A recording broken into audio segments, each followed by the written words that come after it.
जय हिंद दोस्तों। अपने इस वीडियो में हम आपको बताएंगे कृष्ण, कर्ण और द्रौपदी में क्या था संबंध। दोस्तों, इन तीनों में एक विशेष गुण था जो एक समान था। वो क्या था, अपने इस वीडियो में हम आपको बताएंगे। साथ ही हम आपको ये भी बताएंगे कि क्यों कर्ण ने दूत क्रीड़ा में द्रौपदी का अपमान किया था। साथ ही अपने इस वीडियो में हम आपको ये भी बताएंगे कि कृष्ण ने कब कब कर्ण से छद्म युद्ध किया, या फिर दूसरे शब्दों में कहे कि कृष्ण ने कब कब कर्ण से छल किया। तो दोस्तों, वीडियो बहुत ही शानदार होने वाली है और आने वाली इतनी ही शानदार वीडियोस को देखने के लिए हमारे चैनल को फटाफट सब्सक्राइब कर ले और दोस्तों बेल आइकन को जरूर दबा दे ताकि लेटेस्ट वीडियो की नोटिफिकेशन आपको मिलती रहे।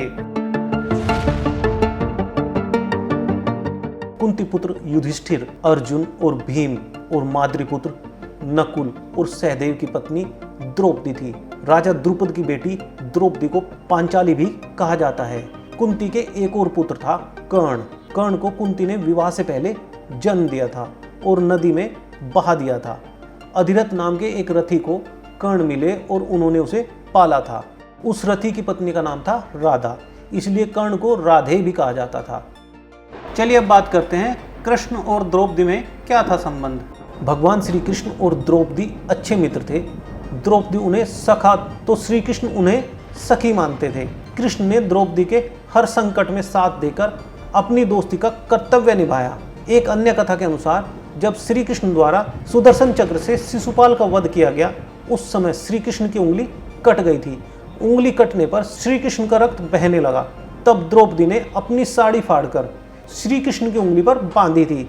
इस कर्म के बदले श्री कृष्ण ने द्रौपदी को आशीर्वाद देकर कहा था कि एक दिन मैं अवश्य तुम्हारी साड़ी के एक एक धागे की कीमत अदा करूंगा।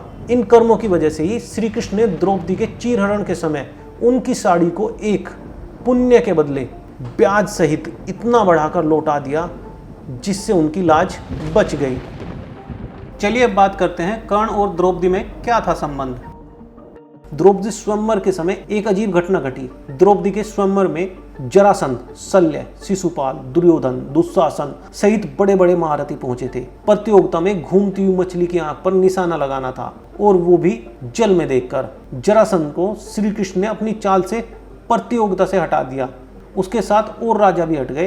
तब कौरवों को सबसे पहले प्रतियोगिता में आमंत्रित किया गया।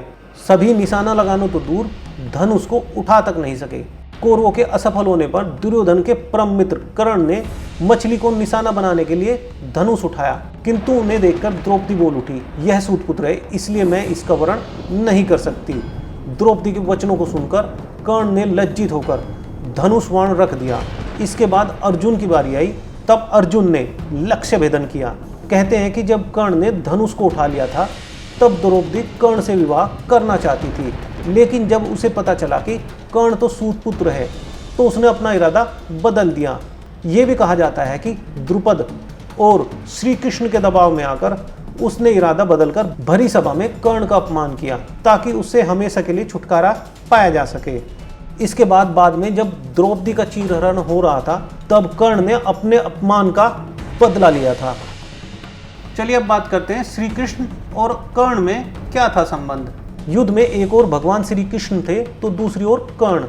कर्ण दुर्योधन के तो श्री कृष्ण अर्जुन के दोस्त थे। यदि युद्ध में कर्ण को असहाय स्थिति में नहीं मारा जाता तो अर्जुन की क्षमता नहीं थी कि वे कर्ण को मार देते। कृष्ण ने नीति के तहत ही कर्ण का विवाह द्रौपदी से होने से रोक दिया। कृष्ण ने ही अपनी नीति से उनके कवच कुंडल हथियाए और इंद्र द्वारा दिया गया एकमात्र अचूक अमोघ अस्त्र जो वो अर्जुन पर चलाना चाहता था वो घटोत्कच पर चलवा दिया। इस तरह से हम देखते हैं कि युद्ध के पहले से ही कर्ण और कृष्ण के बीच छद्म युद्ध चलता रहा। वो कृष्ण ही थे जिन्होंने ऐन वक्त पर नीति के तहत ही कर्ण को ये बताया कि कुंती तुम्हारी माँ है, लेकिन पांडवों को ये नहीं बताया कि कर्ण उनका बड़ा भाई है। चलिए दोस्तों अब बात करते हैं कृष्ण, कर्ण और द्रौपदी में क्या था संबंध। बहुत कम लोगों को ज्ञात होगा कि कर्ण, द्रौपदी और श्री कृष्ण के शरीर में एक समानता थी। कहते हैं कि भगवान श्री कृष्ण की मांसपेशियां बहुत ही कोमल यानी मृदु थी, परंतु युद्ध के समय विस्तृत हो जाती थी। इसलिए सामान्यतः लड़कियों के समान दिखने वाला उनका लावण्यमय शरीर युद्ध के समय अत्यंत कठोर दिखाई देने लगता था। कहते हैं कि यही खासियत द्रौपदी और कर्ण के शरीर में भी थी। इसका मतलब ये तीनों लोग वक्त के साथ साथ अपने शरीर को कोमल या कठोरतम बना लेते थे। तो दोस्तों, आपको हमारी ये वीडियो कैसी लगी? हम उम्मीद करते हैं आपको हमारी ये वीडियो पसंद आई होगी। दोस्तों, कमेंट करके जरूर बताएं कि आपको हमारी ये वीडियो कैसी लगी। दोस्तों, यदि आपके कुछ सुझाव हैं तो वो भी हमें बता सकते हैं। दोस्तों, आप हमें ईमेल भी कर सकते हैं। दोस्तों, यदि ये वीडियो आप YouTube पर देख रहे हैं तो हमारे चैनल को जरूर सब्सक्राइब करें और दोस्तों बेल आइकन को जरूर दबा दें ताकि हमारी लेटेस्ट वीडियो की जानकारी आप तक पहुंच सके। और दोस्तों, यदि ये वीडियो आप Facebook या Instagram पर देख रहे हैं तो हमारे पेज को जरूर लाइक करें और दोस्तों हमारे पेज को दूसरों के साथ शेयर भी करें। दोस्तों, हमें आपके सपोर्ट की बहुत ज़रूरत है।